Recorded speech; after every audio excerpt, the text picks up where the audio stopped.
Gengs, dulu masa kecil kalian tuh bahagia nggak? Ya kalau sesedih-sedihnya waktu kecil, tapi kayaknya kalau kita nih sekarang selalu mirip, mendingan nggak usah jadi dewasa kali ya gengs. Alias ya, mending jadi anak kecil terus. Abisnya jadi orang dewasa, itu mah bikin pusing doang. Banyak banget yang dipikirin. Ya cicilan kredit home kredit, sampai Traveloka Pay Letter tuh. Lah pada numpuk. Beda sama waktu kita anak-anak, yang tinggal main sampai maghrib, terus disuruh pulang, terus suruh mandi, dibedakin, abis itu disuapin. Enak banget hidupnya. Apalagi waktu kita masih kecil itu kan ada namanya jadwal boci alias bobo siang. Lah kalau sekarang boro-boro tidur siang, kadang malam aja kita masih lembur. Tapi gengs, ternyata ini nggak semua orang loh yang pengen mengenang masa kecilnya dan menjadi anak-anak seperti dulu. Soalnya memang ada sesuatu hal yang benar-benar menyedihkan. Dimana di sini kita akan membahas salah satu kisah penculikan yang bikin aduh ngilu banget dengernya. Soalnya kasus ini tuh kayak film horor Jepang yang hantu cewek gitu yang mulutnya dirobek sampai nggak bisa ngomong, tau nggak lu? Dan dimana di sini kita akan menceritakan mengenai masa kecil dari seorang perempuan bernama Jennifer Schuett yang ketika dirinya berumur 8 tahun. Jennifer yang asal Texas Amerika ini mengalami kejadian yang naas dan mengerikan banget sampai dia pasti nggak pernah bisa lupain ini. Semacam kayak kalian misalkan yang niatnya mau lupain mantan tapi nggak pernah bisa gitu, soalnya itu mantan enak banget.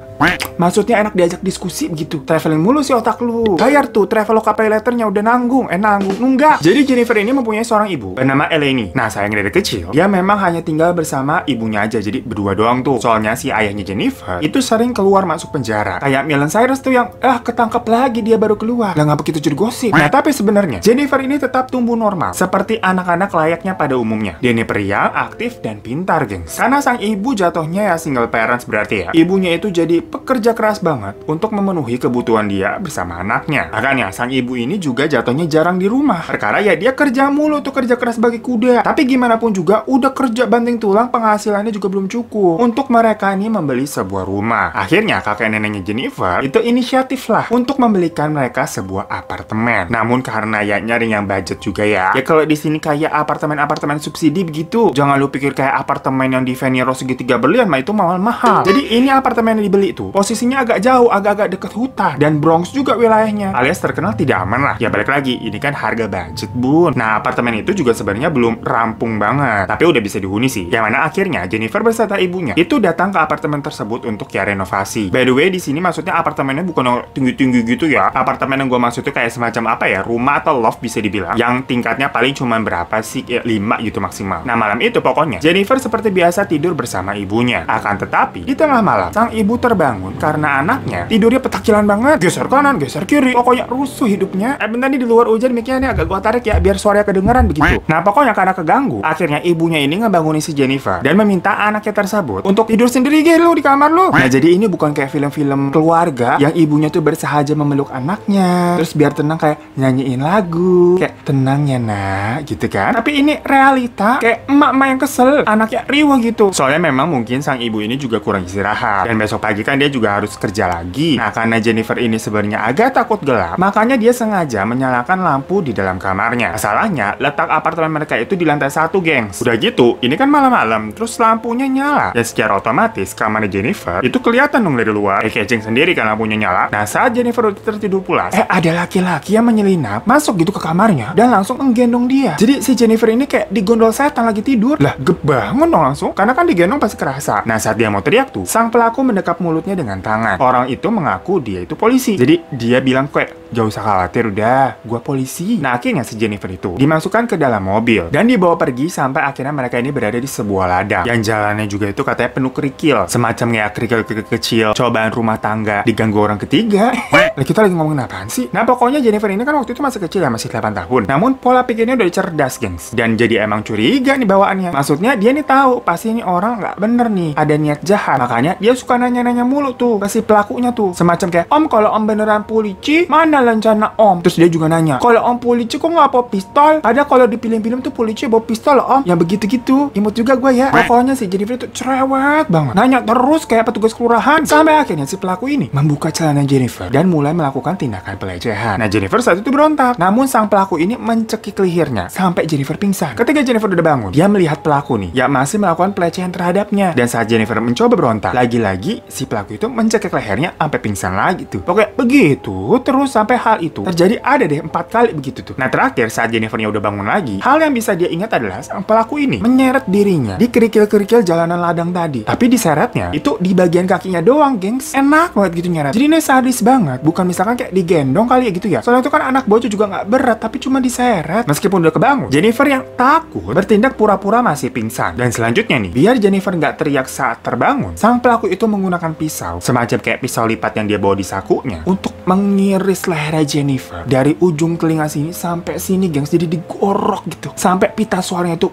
putus. Dan Jennifer ini kehilangan banyak darah, ngocor itu. Nah sang pelaku kemudian menaruh Jennifer itu di atas sarang semut api, gengs. Dan karena Jennifer kan kondisinya berdarah itu ngocor. Nah semut itu kan seneng lah sama yang amis-amis, sama yang kotor-kotor begitu. Jadi udahlah itu dia lagi kesakitan perkara digorok ya. Ditambah dia digigit-gigitin semut api. Susah banget gue ngomong. Saking mind blowingnya ini ceritanya nih. Gue bener-bener gak bisa bayangin. Gila banget habisnya. Dan si pelaku itu meninggalkan Jennifer kayak gitu aja udah. Nah keesokan harinya, sang ibu yang pagi-pagi ini ngecek kan ke kamar anaknya. Lepas dilihat kan Jennifer ini gak di kamar, ibunya langsung auto panik dan akhirnya memutuskan untuk melapor polisi. Karena dia memang melihat jendela kamar anak itu kebuka tuh. Nah setelah mendapat laporan dari ibunya, polisi langsung bergegas ke apartemen mereka dan melakukan pemeriksaan. Dan setelah yakin kalau ada yang nggak beres, polisi langsung menghubungi detektif dan bantuan polisi lain dari kota sebelah. Soalnya ternyata di situ tuh, di tempat mereka itu kan kayak kota kecil banget. Petugas polisinya cuma ada 3, gengs. Makanya dia butuh bantuan polisi dari kota sebelah. Lagian polisi kok cuma 3 ya? Kagak baik pak, bertiga pak. Ntar yang tengah itu setan. Nah balik lagi kita ke Jennifer ya. Setelah penculiknya udah pergi tadi tuh ninggalin dia, butuh waktu sekitar 14 jam sampai akhirnya Jennifer ini mendapatkan pertolongan. Bayangin loh, nahan rasa sakit begitu.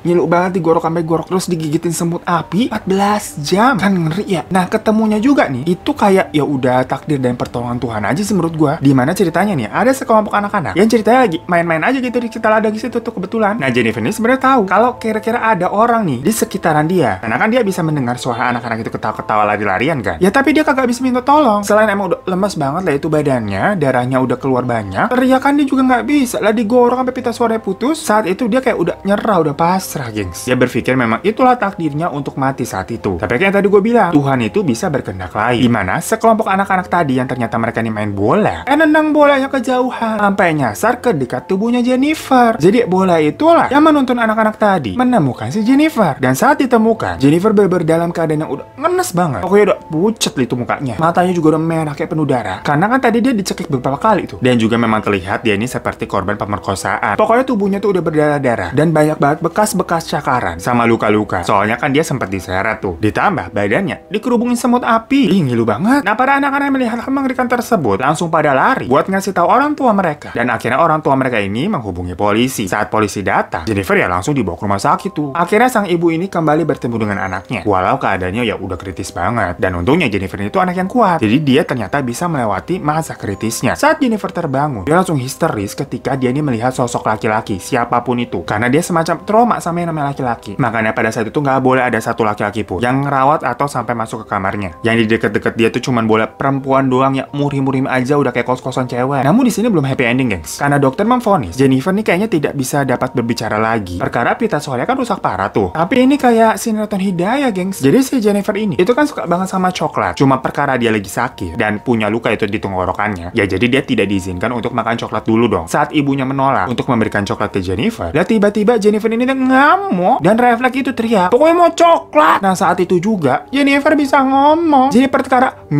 kayak lo kok marah? Bisa ngomong jurinya doi. Nah berarti kita emang kalau ngomong tuh harus pakai urat kali ya. Soalnya kalau pelan-pelan gitu kagak didengerin. Habis itu dalam proses penyelidikan nih, Jennifer mendeskripsikan sang pelaku ini dengan detail banget ke polisi. Sampai-sampai gambarannya itu sebenarnya mirip banget sama pelakunya, gengs. Gambar sketsanya maksudnya. Dan Jennifer juga sampai memberikan ciri-ciri kayak mobil sang pelaku tuh apa, warnanya apa, sampai ada bekas-bekas lecet di mobilnya di bagian apa tuh Jennifernya tahu. Dibeberin semua. Pokoknya daya ingat Jennifer ini tuh luar biasa, gengs. Ya namanya juga cewek kali ya. Nggak heran. Nah namanya cewek kan emang kayak selalu aja tuh inget sama kesalahan cowoknya padahal udah dulu-dulu tuh. Nah awalnya ini kan tadi Jennifer ini semacam trauma dengan yang namanya laki-laki. Tapi lama-kelamaan dia ini mulai bisa hidup normal lagi. Bahkan sampai memiliki pacar. Namun selama bertahun-tahun, polisi itu tidak berhasil menangkap sang pelakunya loh, gengs. Dan akhirnya kasusnya ditutup. Akan tetapi, balik lagi nih kayak sinetron, 18 tahun kemudian, Jennifer dihubungi nih sama seorang detektif yang mengatakan kalau dia bersedia untuk mengangkat kasus Jennifer ini lagi. Pas tahu nih Jennifer kasusnya mau dibuka, karena kan emang belum selesai resek. Dia nangis. Ya pokoknya dia berterima kasih banget. Terus ada motor di luar. Nah pokoknya dia berterima kasih banget. Karena sebenarnya kasus itu masih membuat dia ini kayak belum tenang ya, perkara pelakunya kan masih bebas. Namun karena kasusnya juga udah lama, barang buktinya itu juga semacam agak sulit untuk diteliti. Soalnya kayak semacam sperma-sperma yang menempel di celana Jennifer ya udah mengering lah, udah nggak bisa diteliti lah. Tapi untungnya masih ada satu sel sperma yang bisa digunakan. Nah sambil menunggu berarti itu tes DNA dari sperma tersebut, detektif juga mencari list orang-orang yang pernah masuk penjara akibat kekerasan anak atau pelecehan terhadap anak. Dan bener aja, detektif itu melakukan pelakunya dong selama 18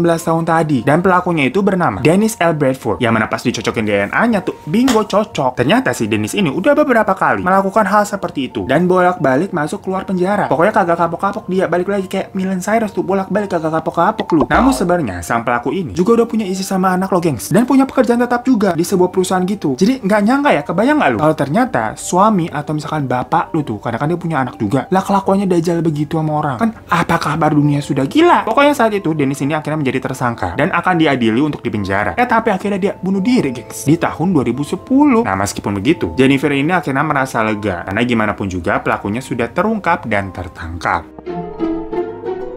So itu gengs, salah satu kasus penculikan pas gue baca tuh, aduh ngilu banget dan kayak nggak habis pikir gimana kayak rasanya mengalami kejadian tersebut tuh serem banget. Takutnya kayak apa, aduh amit-amit deh gengs. Ya tapi dari cerita tersebut kita nih bisa tahu. Pertama, berarti mukjizat tuh nyata loh. Semua yang terjadi itu kan pasti karena adanya campur tangan Tuhan. Yang mana itu boleh kalau kagaknya saya Allahualam. Kedua, kita berarti harus tetap ngurat itu adalah bakat yang harus kita lestarikan. Jadi kita harus selalu ngotot kalau menginginkan sesuatu. Kayak tadi Jennifer pingin coklat, jadi bisa ngomong tuh dia. Ya pokoknya thank you semua udah nonton channel ini. Jangan lupa klik subscribe di bawah buat kalian yang belum. Kalau kalian udah subscribe, terima kasih banyak. Kalau udah support channel ini, juga boleh minta like ya. Dan jangan lupa juga follow Instagram gue @herotadaivan. Sampai jumpa lagi di kasus misting selanjutnya. Dadah.